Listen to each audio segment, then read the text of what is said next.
मान्यवर, रेलवे का जो बजट हमारे रेलवे मंत्री जी ने इस सदन में प्रस्तुत किया है, मौजूदा हालात को देखते हुए इससे अच्छा और सूझबूझ और अकल वाला बजट कोई दूसरा प्रस्तुत नहीं कर सकता था। मैं इसके साथ साथ यह भी जानना चाहता हूँ कि क्या कारण है कि इतना बड़ा रेलवे विभाग है, फिर भी इसमें इतना घाटा क्यों होता है। मेरी उम्र करीब 50 साल की हो गई है। 30 साल से मैं सूझबूझ रखने लगा हूँ और देश की हालत के बारे में बहुत सोचने की कोशिश भी करता रहा हूँ।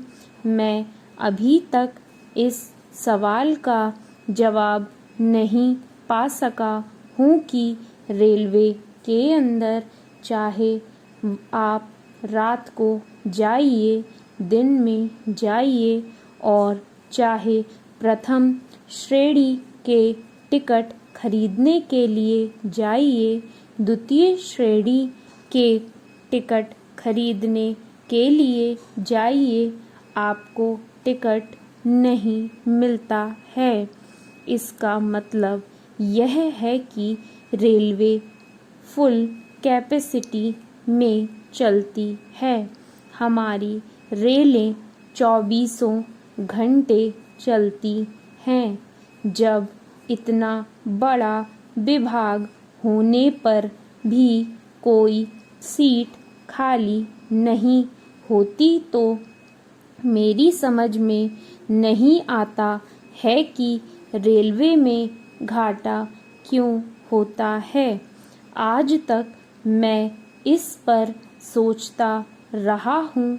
मैं सरकार से यह निवेदन करना चाहता हूँ कि वह इस बात का जवाब दे कि क्या कारण है कि जब महीनों तक टिकटों की वोटिंग लिस्ट बनी रहती है, लोगों को टिकट नहीं मिलते हैं, तो फिर घाटा क्यों होता है।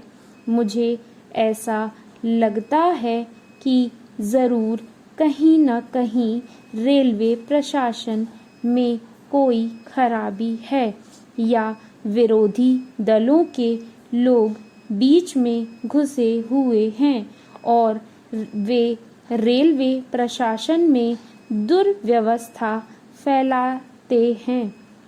मैं चाहता हूँ कि सरकार को इन लोगों से सावधान रहना चाहिए।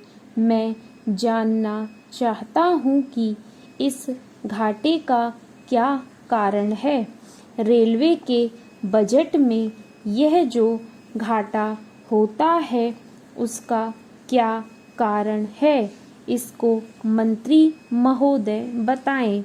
दूसरी बात यह है कि मालगाड़ियाँ जितनी भी हैं, अगर उनको देखें तो वहाँ कोयले की आवश्यकता है जो पूरी नहीं हो रही है। कोयला नहीं आ रहा है। यह क्यों नहीं आ रहा है? क्योंकि बोगियां नहीं मिलती हैं। बोगियां इतनी हैं कि इतनी है ही नहीं जिनसे देश की मांग पूरी हो सके, तो मालगाड़ियों में भी उपलब्धता नहीं है। बोगियों में भी बहुत भीड़ है। वे भी पूरी कैपेसिटी पर चलती हैं, तो फिर घाटे का सवाल क्यों पैदा होता है। मेरा तीसरा सवाल यह है कि रेलवे के अंदर दुर्घटनाएं क्यों होती हैं। यह बात मेरी समझ में आज तक नहीं आई, जबकि रेलवे लाइन अलग है। रेलवे लाइन पर हवाई जहाज चलते नहीं, बैलगाड़ी नहीं चलती, मोटरसाइकिल नहीं चलती, रेलगाड़ी ही चलती है। जब रेलवे लाइन पर रेलगाड़ी ही चलती है तो दुर्घटनाएं क्यों होती हैं। कहीं इन दुर्घटनाओं के पीछे विरोधी दलों का हाथ तो नहीं है। तो मैं सरकार से यह जानना चाहता हूँ कि वह इस बात का जवाब दे कि वे कौन सी विरोधी पार्टियां हैं, वे कौन से तत्व हैं जो रेल के अंदर उपद्रव करते हैं। उपसभापति महोदय, रेलवे प्रोटेक्शन फोर्स के द्वारा जो 1963-64 की तुलना में 1964-65 में पकड़े गए व्यक्तियों की संख्या 4000 से बढ़कर 5000 हुई है। यह प्रोटेक्शन फोर्स की सफलता ही कही जाएगी।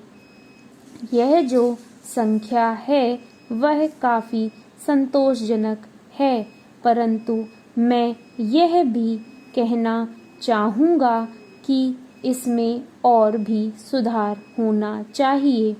इसके साथ ही मैं यह भी कहना चाहूँगा कि केटरिंग की असफलता सबों को चुभती है, लेकिन मैं आपका ध्यान इस बात की ओर अवश्य दिलाऊंगा कि 3 लाख रुपए का घाटा ही नहीं है, बल्कि खाने वाले यात्रियों के असंतोष की ओर ध्यान देने की ज़रूरत है।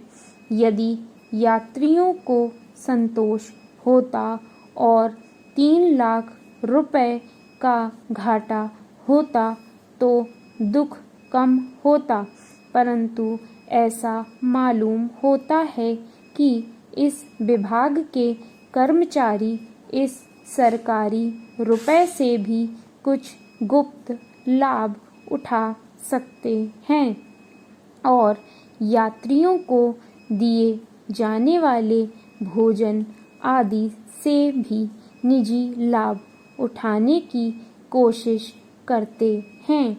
इस संबंध में रेलवे मंत्रालय को उचित कदम उठाना चाहिए और इस ओर से उदासीन नहीं रहना चाहिए। मैं आपका ध्यान एक बात की ओर और भी दिलाना चाहता हूँ और वह यह है कि रेलवे में जब रिजर्वेशन की बात आती है तो जो यात्री यात्रा करने के लिए सीट रिजर्व करना चाहता है उसको उसके लिए कुछ अधिक पैसा खर्च करना पड़ता है, तब उसकी सीट रिजर्व होती है। इसका मतलब यह हुआ कि कुछ अधिक पैसा देकर और भ्रष्टाचार करके आसानी से सीट रिजर्व हो जाती है। इस तरह की शिकायत अधिकतर बढ़ती ही चली जा रही है। इसीलिए मैं निवेदन करूँगा कि रेलवे मंत्रालय को भी इस ओर ध्यान देना चाहिए और उसे रिजर्वेशन के संबंध में और अच्छी तरह से देखभाल करनी चाहिए। स्टॉप।